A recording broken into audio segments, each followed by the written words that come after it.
From the Ghanaian fans, our people. And this is the message. It's from one content creator called Kobe. He's a very, good guy that I love him so much. This is the message that he has for fellow Nigerians. I think I speak for most Ghanaians when I say that it's time for us to apologize to Nigerians before it's too late. Because if we don't and those people win the AFCON, unless we pack our things and go and settle on another planet. Because already, these people are dragging us when it comes to music, they are dragging us when it comes to movies, and they're about to drag us when it comes to football.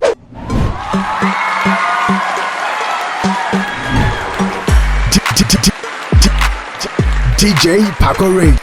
Hello guys, welcome to the channel. My name is DJ Paco. Yes, today is a very beautiful day. As usual, every day it's my duty and my responsibility right here to serve you with great content, things that will engage us and put all of us in harmony.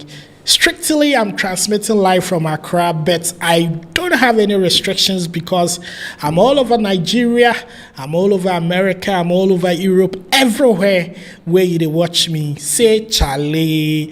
But right there in Nigeria, they call me Mazi. Some they call me Otumba. Some they call me Eze. And my northern people, they call me Siriki. And so today, we'll be flying all the way to the United States of America. We are going to speak to one of our very own. His name is Justice. He's a Nigerian. He's currently based in the US. And then he came up with a topic that I felt it's interesting. Once he told me about it, I said, okay, why don't you hop on the live so that we have this beautiful discussion? And he said he has some tips on why Afrobeat sounds are so unique. And then I felt it's an important thing that we all should, get into it.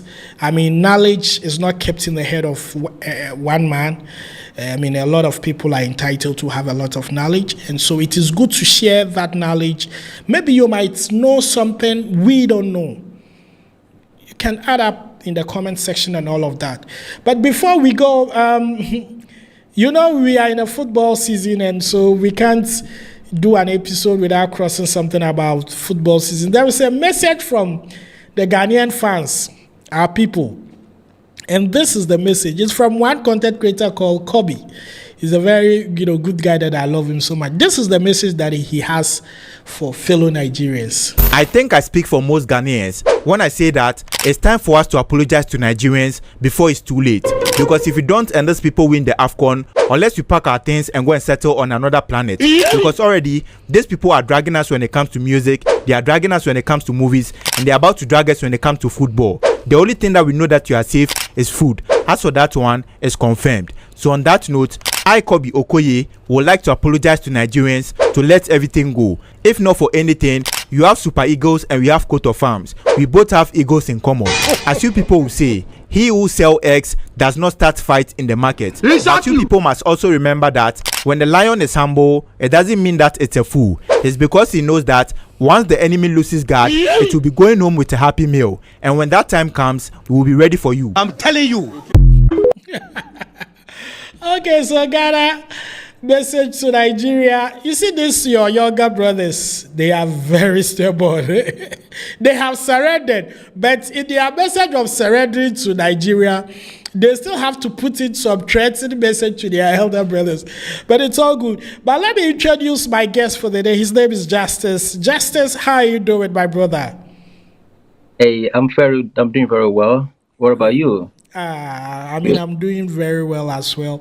It's been great, having you on this particular episode. Nice meeting you here. What do you have to tell your people back home? Introduce yourself well in a very, in a Nigerian way. Let them know that the true son of the land is on the show today. Okay. All right.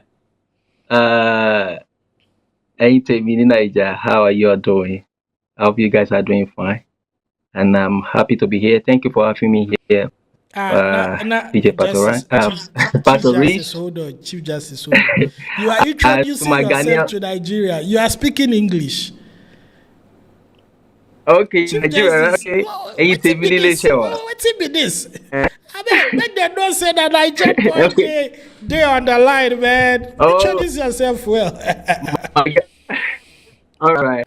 And you take my Nigerian brothers, how na deal? They manage all this economy brouhaha going on. No, no real things go deal. So, my Ghanaian brothers, Etisel. Yeah, to say. Yeah. Oh my god. Anyway, Yeah. brother, welcome to the channel. And I'm very much interested about your topic that you raised, that you would want to share with me some of the elements that makes the Afrobeat sound unique. And you feel there is something that we all have to learn because we are representing on the global scale. But before we do this discussion, there is certain things people have drawn my attention to in the comment section about Afro Nation 2024. The list came up, and then this is the list. There are a lot of, talks in and out there that the list is full of Nigeria. There is no single Ghanaian representing in there, and it's because there was this thing around the Christmas season. Asat Ghana was talking about play Ghana, play Ghana, play Ghana. Well, I haven't reacted to this particular issue because I wanted to be very factual and get the facts. So I spoke to Camilo's manager, who happened to be on this show in the previous one, and he said it emphatically that play Ghana has nothing to do with Ghanaians not being on Afro Nations. We've had extensive discussion, but he's promised to give me accurate details about why we didn't have Ghanaians there. Personally, there is a Ghanaian group in there. The Composers Band is a Ghanaian group, so people shouldn't get it wrong. We still have Ghana in there representing on Afro Nation. But with the main issue, we'll discuss it, and then I'll ask Justice to his own view about this particular list of Afro Nation. We have Diamond Platinum from East Africa, we have Aseke, we have Rema, and all the others. Tear them into pieces. Odmodu Black is in there. There's no solo Ghanaian artist there. Justice, what's your take about this particular issue? Yeah, thank you. Thank you again for having me. On this particular issue, I would say it is as a result of the reckless move by the likes of Samini and the rest of them. First and foremost, I would say, I listen to a lot of arguments online, and I can tell you categorically, when people say Nigerians on the business of music and the rest, I think they're right. And this is where the business comes in. When you say 100% Ghana, it's like, when you're talking about business, it's like exchanging commodities. Yeah. You sell your product as a product. So when you now say play 100% Ghana, just like you are closing the door to yourself, that is where the business comes in. Or play 100% Ghana, definitely it's going to trigger a kind of reaction. Bear in mind, Ghana product might not be able to even cross the border again. And that is where laws comes in. And that is the secret of business.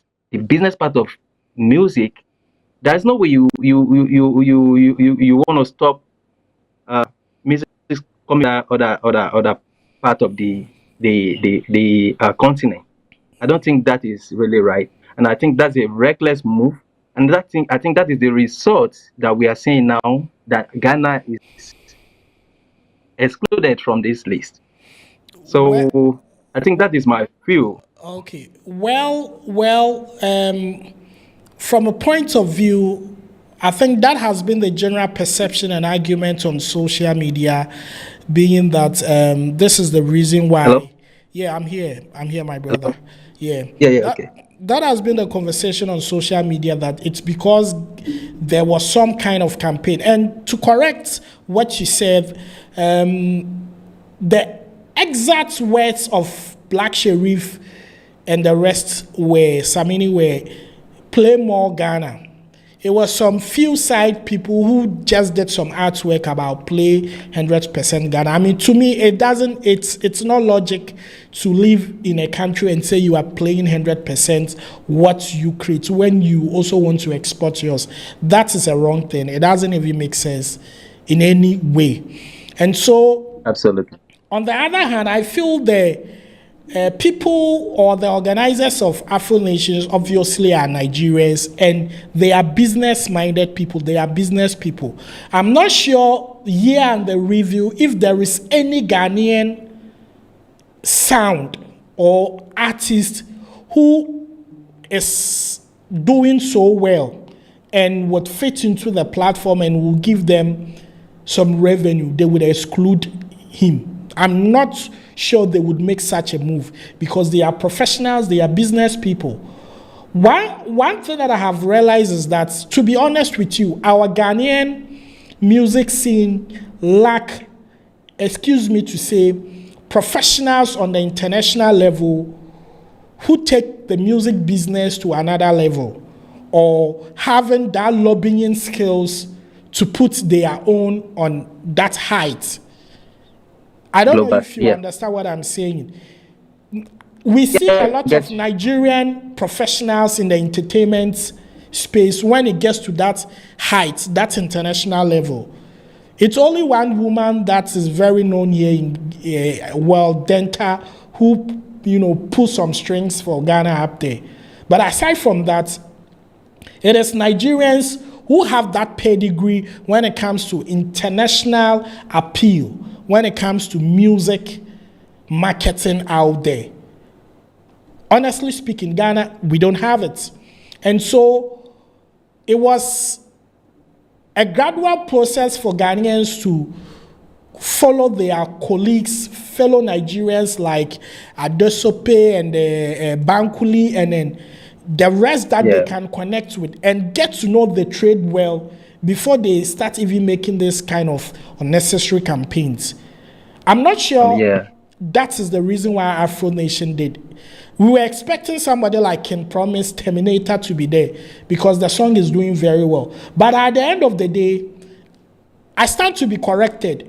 If you are sitting down, you are not making the move, you are not lobbying your way out to international shows like that, whether you are going to be paid or it for free, you still have to lobby. Lobbying is a marketing skill. You have to find your ways to get yourself on this platform. And that is one thing I love about Nigerians. Do you know that a prophet in Nigeria contacted me? I mean, through this video, he's been watching my video. He contacted me and he said, DJ, I want to come to Ghana to do a crusade there. I don't do religious things on my platform, but he is a prophet. He's in the religious sector. He gathered the courage to reach out to me. He didn't even ask about my belief, whether I'm a Christian or I'm a Muslim, but that is the Nigerian spirit for you.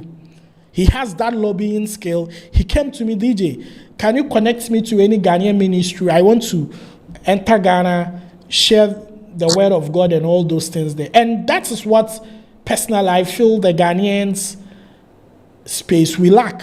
We lack that thing too much. You understand? I feel so sorry for the likes of Black. He has been distinguished himself, at least to a larger. But unfortunately, I don't want to use the word misled, but if that is the proper word to use, I think I will use it. Because I didn't even expect to see him among those group. When you think about the likes of Samini, their time, I don't think Samini is in vogue anymore. No. So this is his time. He's supposed to know that, man, any move can affect him. And I think he really failed in that aspect. He failed to foresee. He couldn't see beyond his shadow. I came up here to make an explanation. Let's just take it for example. If the likes of Two-Face, D'banj, and let's say, let me use the two of them, these two legends, mount a platform and they invite somebody like Rema wouldn't have a second thought.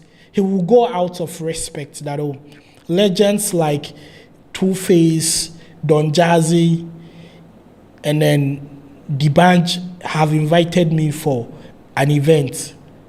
And so he got there without asking the necessary questions. And you see, this is one thing that African upbringing we lack. We have been trained not to ask elders questions. I just wrote an article on that. Yes, that is one thing. I mean, if an African child should go and ask his parents some questions in the Bible, they would shut him up and they would tell, who are you to do that? You understand? And so let us, I've already apologized on his behalf that he's still a young guy, he's still learning, and there are certain mistakes he might make. So he is well loved, not only in Nigeria, he is well loved even in the US here. I know some of my co-workers that play Black Coast music for me. I'll be like, hey, we like this guy, you know. So that kind of love. And even in Nigeria, sometime last year, you see the love for this guy. I feel really sorry for him, but I know Nigeria, we are not petty. We still welcome him. We are brothers, you know. There are a lot of them. Let me tell you something that I noticed. Black Sheriff isn't so much extraordinary from other talents we have here in Ghana. We have a lot of them here in Ghana. The only thing that helped him was that he was picked up, pushed into the Nigerian system, presented to Nigerians very well, marketed to Nigerians very well, and they bought into the idea. They accepted him into their system. That is why it looks like, as at now, when they mention Ghana music, and if the person is a Nigerian, the first name that comes in mind is Black Sheriff. No. He's good. That's true. We have more of them. But the only difference is that he has been sold well to Nigeria. And for somebody like that, he should have, know the lines to cross and the lines to cross. But I like I'm saying, this wasn't even our topic, but we've done justice to that. So we are going to switch to the main topic of the day. Okay.